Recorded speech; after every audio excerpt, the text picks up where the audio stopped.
자, 우리 서로 인사하시죠. 샬롬, 주의 평안을 전합니다.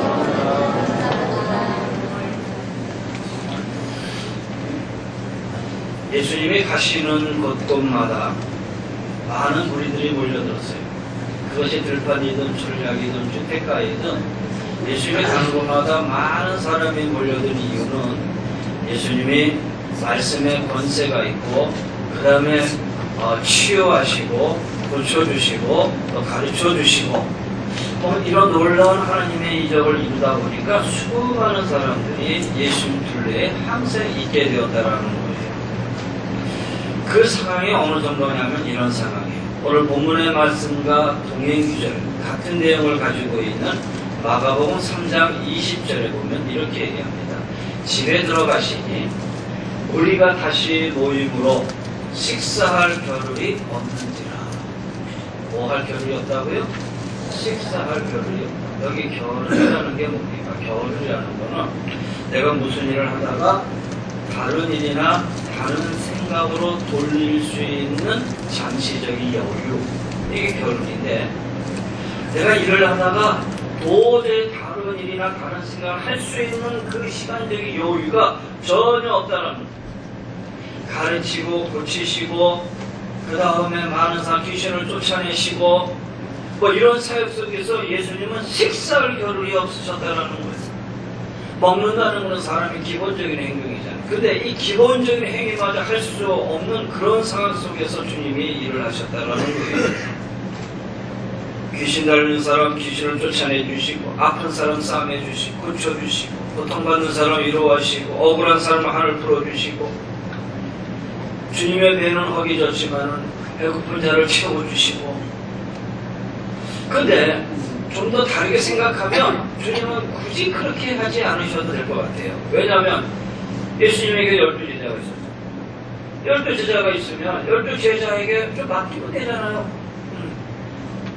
물론 이 12제자들이 예수님의 능력을 그대로 행할 수 있는 자들은 아니지만 그래도 제자들에게 야, 조금 시간의 여유를 갖게 해서 베드로야 너는 이런 일을 해라, 안드레야 너는 사람을 좀 이렇게 좀 하고, 요한아 너는 좀 이렇게 좀 하고, 그렇게 뭐 정리해가면서 제자들에게 조금씩이나 일을 맡겼으면 식사할 겨를이 없었겠어요? 충분히 식사할 시간이 있었겠지요. 근데 예수님은 그렇게 하지 않으셨다는 거예요. 오히려 더 낮아지고 더 가까이 가시고 더 쉬지 않으시고. 왜 그랬느냐? 주님이 오신 목적을 주님이 분명히 이렇게 말씀하셨어요. 마가복음 10장에 인자가 온 것은 섬김을 받으려 함이 아니고 도리어 섬기려 하고 자기 목숨을 많은 사람의 대성물로 주려 함이니라. 사람들은 서로 높아지기 위해서 싸워요. 특히 인기가 있고 지지도가 높을수록 그것을 등에 업고 더 높아지려고 하잖아요. 근데 예수님 그렇게 하지 않으셨다라는 거예요. 예수님의 이러한 모습을 보면서 저는 목회자로 참 도전을 많이 받습니다. 예수님 정말 이렇게 사역을 하셨는데 오늘 목회자로서의 우리의 삶은 어떤가 돌아보면서 이 말씀 속에 이 예수님의 이 사역 속에서 스스로의 도전을 받고 또 내 스스로 더 열심히 하려고 애를 쓰지요. 그런데 예수님의 이런 모습을 도무지 이해하지 못하는 자들이 있었어요. 아니, 이해하려고 하지를 않는 사람들이죠. 왜 그랬느냐? 뭐 그 부분인지 모르겠지만은, 그럼 그 사람들은 어떤 사람들이냐? 자, 오늘 누가복음 11장에 보지만 말씀드린 것은 동행 말씀인 그 마가복음 3장을 보면은 이런 이 사람들이 등장을 해요. 자, 마가복음 3장 예수님의 가족들, 예수님의 어머니가 여기 등장을 하는데, 마가복음 3장 21절에 예수의 친족들이 듣고 그를 붙들려 나오니 이는 그가 미쳤다 하미노라. 예수님의 친족들, 그러니까 예수님의 어머니 마리아나 예수님의 동생들, 육적인 동생들이겠죠. 예수님의 친족들이 예수님을 붙들려고 예수님이 사역하는 현장으로 지금 달려온 거예요. 물론 당시 예수님의 동생들, 예수님에 대한 믿음이 아직 없었죠. 그리고 마리아, 예수에 대한 믿음이 여기서 온전히 이해하지 못하지 않았나라는 생각이 들어요. 그래서 예수님을 강제로 데리러 온 거예요. 나사렛으로 데려가려고 한 거예요. 근데 문제는 다른 사람이 아닌 예수의 육적인 동생들이나 친족들이 아닌 이 모친 마리아, 이 마리아가 그 현장에 와서 사람들이 말한 미쳤다 하면라, 이 말을 듣고 예수를 붙들어 가려고 했던 모습을 생각하면 이건 조금 마리아가 좀 아니지 않겠나 이런 생각이 들어요. 여러분, 미쳤다 하밀러라 라는 말은 예수님이 진짜 미쳤습니까? 그게 아니잖아요.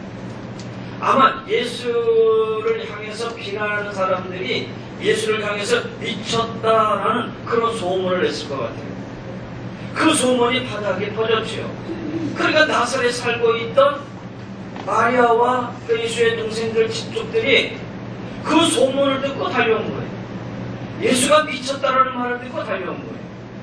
그리고 그 사역의 현장에 와서 정말 예수가 미쳤나 확인하려고 하지도 않고 그냥 붙들어 가려고 하는 거예요. 근데 막상 와서 보니 그 사역의 현장이 정말 미친 것 같아요. 예수님이 하시는 모습을 보니까 이거는 그냥 식살 겨를도 없이 일하시는 모습을 보고, 야, 저건 사람이 하는 모습이 아니다. 저건 미쳤으니까 저렇게 하는 것이다. 아마 그렇게 생각했을 것이다 라는 거예요. 그러면 다른 사람은 그렇게 생각해도 예수의 어머니 마리아는 그렇게 생각하면 안 되잖아요. 예수님을 잉태했을 때에 선사를 통해서 하나님의 아들의 잉태됐음을 그는 안사를 성령으로 잉태된 것도 알았고요. 그리고 복되다 여인아라는 음성도 들었어요. 여인 중에 가장 복된 자로 인정도 받았다라는 거예요. 그뿐입니까? 가나의 혼인잔치에서 포도주가 떨어졌을 때에 예수님의 항아리에 물을 채움으로 인해서 그 항아리의 물이 포도주가 되는 이적도 본 사람이 바로 마리아였다라는 거예요. 그런데 소문만 듣고 달려와가지고 예수님의 사역을 보니까 그 사역의 현장이 정말 정신없이 돌아가는 걸 보고도 마리아는 이것이 하나님의 아들이 하시는 모습이라 생각하지 않냐고, 사람들이 말하고 있는, 사람들이 소문을 내고 있는 이 미친 일로 인정을 하고 예수를 붙들어 가려고 했다라는 거예요. 이 엄청난 사역을 하시는 예수님의 이 사역을 정상적으로 보지 않았다라는 거예요. 그래서 미친 것이 틀림없어. 자, 예수를 데리고 나사렛으로 가자. 아마 그렇게 생각했던 것이죠. 여러분 보세요. 세상 사람들은 자기의 성공이나 부를 위해서 열심히 일을 해요. 그러다가 건강을 잃었거나 아니면 질병을 얻었어요. 그럼 사람들이 저 사람 정말 그렇게 열심히 일하더니, 그렇게 일하더니 건강이 저렇게 해해졌네. 안 됐다. 좀 천천히 하지. 사람들은 그렇게 이해를 한다는 거예요. 그 사람이 세상적인 일을 열심히 하다가 자신의 성공과 부를 위해서 그렇게 달려오다가 자신이 얻었던 이 아픔, 질병에 대해서는 사람들은 안 됐지만은 그래도 이해를 하고 걱정을 한다는 거예요. 그런데 장로님들이, 권사님들이, 집사님들이 교회 가서 열심히 일을 하고 나서 나중에 질병을 얻었거나 아니면 어떤 일을 얻었다 그러면 사람들은 미쳤어 이렇게 얘기한다는 거예요. 교회 가서 미친 듯이 일하더니, 교회 미치더니 그게 얻었던 결과가 뭐야? 이해하려고 하지 않는 거야. 세상적인 부를 위해서는, 그리고 부를 위해서 애쓰다가 얻었던 결과에 대해서는 안 됐지만 그래도 이해를 하는데, 하나님을 위해서, 주님을 위해서, 하나님의 몸된 성전을 위해서 일하고 나서 얻었던 결과에 대해서는 사람들은 미친 것으로 평가한다는 거예요. 바울이 유대성도 베스도 앞에 섰을 때 베스도가 뭐라고 얘기합니까? 바울을 향해서 너는 미쳤다. 너는 미쳤다. 좀 심하게 말하면 너는 미친놈이다. 그렇게 취급을 했다는 거예요. 그러니 하나님의 아들이신 예수님이 이 세상에 오셔서 하시는 일을 본 사람들이 좋은 말로 예수님을 평가했을 리가 없다는 거예요. 그러면 이런 평가에 대해서 예수님은 어떻게 대응하셨느냐? 지금 가족들이 와가지고 예수를 붙들어 가려고 하는 이 상황 속에서 예수님은 어떻게 대응을 하셨는가? 오늘 성경에 보면 그런 대응은 없어요. 그런데 한번 생각해 보세요. 누가 나한테 와서 너 미쳤다. 거기에 부정적인 말이나 비난적인 말을 여러분에게 하시거나 저한테 하신다면 그 말을 듣고 얼마나 속이 불불 끓겠어요. 그렇죠? 심지어는 심장이 벌렁벌렁거리고 호흡이 막 거칠어지기 시작하고 제대로 이해하지 못하면서 함부로 말을 하면 갑자기 그냥 주먹이라도 치게 되고. 그런데 가장 가까운 사람들이 자기 가족들이 자신을 향해서 미쳤다고 한다면 예수님 마음이 오죽했겠느냐라는 거예요. 그런데 예수님은 어머니 마리아나 그 다음에 동생들에게 화를 내시지도 않았어요. 사실이 아닌 걸 가지고 왜 그러십니까? 왜 나를 데리러 가려고 하십니까? 그렇게 열을 내어 설명하지도 않았어요. 왜냐? 어떻게 보면 그 자체가 가족의 망신이고 자신의 인격을 손상시키는 일이 될 수도 있기 때문이라는 거예요. 그렇게 대응을 한다고 해서 좋은 결과가 나겠습니까? 누가 나를 향해서 미쳤다고 해서 달려가가지고 나 미친 사람 아니야 하고 걷어붙이고 손 걷어붙이고 그분하고 대항하고 싸운다고 해서 좋은 결과가 나올 수 있겠느냐는 거예요. 그리고 예수님의 사역에 무슨 도움이 되겠느냐는 거예요. 그래서 예수님은 아무 말씀 안 하죠. 거기라도 여러분 열심히 주님의 일을 감당하고 일을 하고 있는데 부정적인 얘기가 들어온다면 여러분 그냥 침묵하세요. 그래, 하나님은 아시지. 괜찮아요? 하나님은 아시지. 믿지 않는 사람들이 오히려 그렇게 이야기하면 그래도 이해가 가는데 그나마 신앙을 가지고 있는 믿음의 사람들끼리도 이해하지 못하고 미친 사람으로 취급한다면 그거 참 답답할 노릇이죠. 그렇잖아요. 그렇다 하더라도 그냥 침묵하고 하나님 아시지. 그래야 주의 사역을 더 감당할 수 있다는 거예요. 그 다음에 두 번째, 예수님의 사역에 이의를 제기한 사람들이 있어요. 오늘 누가복음 11장에 5절 말씀 보세요. 그 중에 더러는 말하기를 그랬잖아요. 이 그 중에 더러는, 그 중에 이 더러가 누구냐라는 거예요. 거기 모여있는 무리 중에 몇 사람이잖아요. 이 몇 사람이 병행주의 마가복음 3장에 보면은 예루살렘에서 내려온 서기관들이라고 그랬어요. 예루살렘에서 내려온 서기관들. 이 서기관들은 어떤 사람이냐면 성경을 연구하는 학자들이에요. 더군다나 예루살렘에서 내려왔다 그러면은 여러분 예루살렘이 하나님의 성경이 있는 곳이잖아요. 쉽게 말해서 그곳에 있는 서기관들이라고 한다면은 성경에 대해서 능통한 박사들이에요. 그럼 이들이 왜 예루살렘에서 내려왔느냐? 아마 예수의 소문이 파다하게 퍼지니까 아마 조사단으로 내려왔던 것 같아요. 예수님이 지금 어떤 일을 하고 있나 보자. 그리고 조사단으로 내려왔던 예루살렘의 서기관들이 예수님을 향해서 바르게 이해를 했느냐? 그렇지 않지요. 뭐라고 얘기해요? 그가 귀신의 왕 바알세불을 힘입어 귀신을 쫓아낸다. 아니 이 서기관들은요, 말씀드린 성경을 연구한 학자이기 때문에 성경을, 다시 말해서 구약 성경을 펴놓고 성경을 조금이라도 더 깊게 연구하고 들어가서 바라만 본다면 지금 예수님이 하는 이 사역이 사탄의 사역이 아니라 이것이 하나님의 아들 메시아로서의 사역이구나라는 것을 분명히 알 수 있었을 것이라는 거예요. 그런데 성경을 덮어두고 성경을 보지도 않고 보여주는 것만 보이고 지금 귀신의 왕 바알세불이 힘을 입어서 지금 그렇게 귀신을 쫓아내고 있다 하면서 예수님을 향해서 영으로 뒤집어 씌웠다라는 거예요.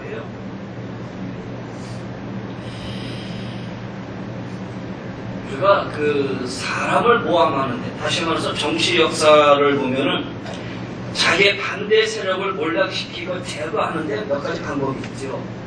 뭐 서기관들이 왜 이렇겠어요? 자신들의 의지가 잘못하다 보면 예수님에게 빼앗길까봐 쉽게 말해서 두려웠던 거예요. 지금 서기관으로서 누리고 있는 많은 권력이 있는데, 자리가 있는데 지금 예수님이 하시는 이 사역에 많은 무리들이 호응을 얻고 있잖아요. 그러다 보면은 자기들에게 무리들이 떠나가게 돼. 그럼 자기가 서 있는 이 명예, 정치적인 입지, 이런 것들이 올라갈 수 있다는. 그러다 보니까는 예수를 비난하는 것으로 뒤집어 씌워서 예수를 몰락시켜만 했다는 거예요.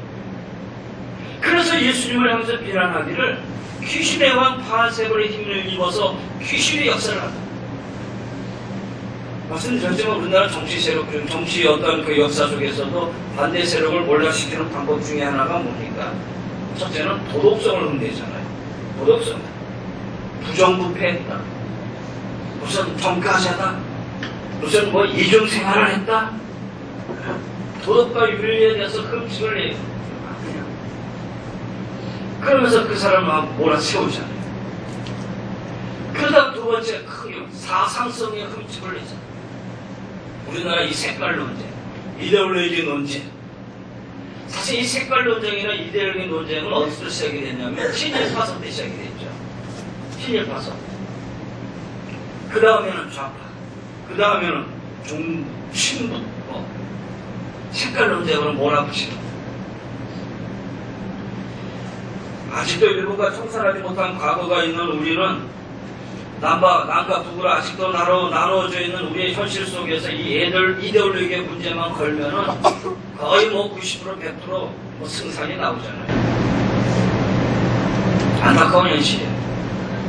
또 하나는 이래도 안 되면은 뭐 소위 혈연, 지연, 뭐 학연. 그래서 뭐 경상도, 전라도 뭐 이래 가면서 또 분파하고 나누고 분열시키고. 우리가 지난 이 역사를 막 지역으로 나누고 혈연과 학연으로 편을 가르고 그래서 사람들에게 피해를 주고. 어떻게 보면 이 서기관들이 이런 것을 잘 이용할 줄 아는 그런 자들이었던 것 같아요. 귀신의 왕 바알세불을 힘입어 귀신을 쫓아낸다. 예수님께서 귀신 들린 자에게서 귀신을 쫓아내셔. 그 일로 많은 사람들이 예수님을 따르고 그러다 보니까 오히려 예수님을 귀신 들린 자로 폄하해버리고 말았어요. 성경 전문가답게 예수님이 지금 이 특별한 능력을 하나님이 하신 일이다 라고 얘기하면 아주 쉬운 것을 예수는 정상이 아니라 귀신의 왕 바알세불에게 사로잡힌 자다 매도해버린 것이죠. 귀신의 왕에게 사로잡히지 않았으면 어떻게 이런 일을 할 수 있겠느냐? 이거는 미쳤다라는 비난보다 더 악질적인 말이었어요, 사실. C.S. 루이스 목사는 이렇게 얘기해요. 현대인들은 이 귀신이나 마귀에 대해서 아주 자주 언급하는 무리가 있는가 하면 아니 일절 언급하지 않는 무리들이 있다. 근데 귀신, 그 다음에 마귀, 사탄 이렇게 말하는 사람들하고 전혀 말하지 않는 사람들하고 서로 양극단에 빠져 있는 거예요, 사실은.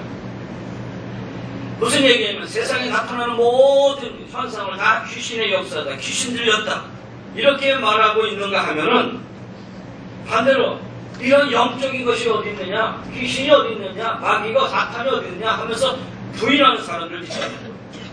그러다 보니까 어떤 사람들은 모든 것을 귀신에 의한 것으로, 영적인 것으로 보는 이 사람들을 천박하게 봅니다. 야, 그게 어떻게 그런 거냐? 천박하게 보죠. 반대로 어떤 사람들이 귀신의 역사에 대해 전혀 무감각하고 영적인 것에 대해서 무관심한 것을 너는 바로 알아야 돼, 똑바로 알아야 돼, 이게 귀신의 역사야 하면서 그들을 향해서 또 손가락질 한다는 거예요. 근데 보면 신체적 질병이나 노이로제나 우울증이나 자살 중독이나 이런 질병들, 이 사회적인 어떤 이 병리 현상들, 사실 모든 것이 다 귀신들에 의한 것은 아니지요. 그렇잖아요. 모든 것이 다 귀신에 의한 것은 아니지만 어떤 경우에는 귀신에 의해 나타날 수도 있다. 그것이 성경은 그것을 말씀하고 있다는 거예요. 그리고 일부의 의학자들도 그것을 인정하고 있잖아요. 왜 이 말씀을 드리는가 하면은 평소에 영적인 것이나 귀신의 역사에 대해서 전혀 무관심하고 말하려고 하지도 않던 자들이 예수님에 대해서 유독 귀신 들린 자다 그러면서 어쩌고 저쩌고 비판하는 그 자체가 대단히 모순이라는 거예요. 평상시에 어느 정도 얘기하고 있던 사람들이 얘기하면 아, 저 사람은 그래도 그쪽이 좀 아는 사람이라구나 라고 이해를 하겠는데 전혀 그런 말도 하지 않고 있던 자들이 갑자기 나타나가지고 귀신 들렸어? 라고 얘기하는 그 자체가 모순이라는 거예요. 또 보세요. 그 다음 16절에 또 더러는 예수를 시험하여 하늘로부터 오는 표적을 구하니 또 세 번째 무리가 있어요. 이 세 번째 무리는 어떤 무리냐면은 바리새인들, 서기관들 비롯한 일부의 바리새인들, 그러니까 두 번째 무리들하고는 별 다르지 않는 그런 무리들이긴 해요. 똑같지요. 근데 여기에 바리새인들이 들어간 거예요. 성경에 보면 이 바리새인들이 오늘 말씀처럼 표적을 보여달라고 얘기를 해요. 아니 이미 예수님은 많은 표적을 보여줬거든요. 그 많은 표적을 보고도 또 다른 표적을 보여달라고 하면 이 사람들에게 또 다른 표적을 보여준다고 한들 그들이 하나님의 아들을 인정하겠느냐. 이미 가장 큰 표적은 뭐냐면 하나님의 아들이 인간의 몸을 입고 이 땅에 오셨다라고 하는 그 사실 자체가 가장 큰 표적이고 이적이라는 거예요. 그것을 보고도 인정하지 않는 그들이 또 다른 표적을 보여준다고 해서 그들을 하나님의 아들을 인정할 수 있는 일은 아니다라는 얘기예요. 그러니까 이 사람들은 어떤 사람이냐면 자기들이 정해놓은 기준이 있어요. 그리고 자기들 생각하고 있는 잣대가 있어요. 그 일에 대해 그 기준이나 잣대에 다른 사람이나 어떤 사건에 대해서 평가를 하고 판단을 한다는 거예요. 그래서 자기가 경험한 경험이나 지식, 알고 있는 지식하고 서로 다르다고 한다면 그건 아니다. 인정하지 않고 그냥 속단하거나 내대해버리는 그런 사람들이야.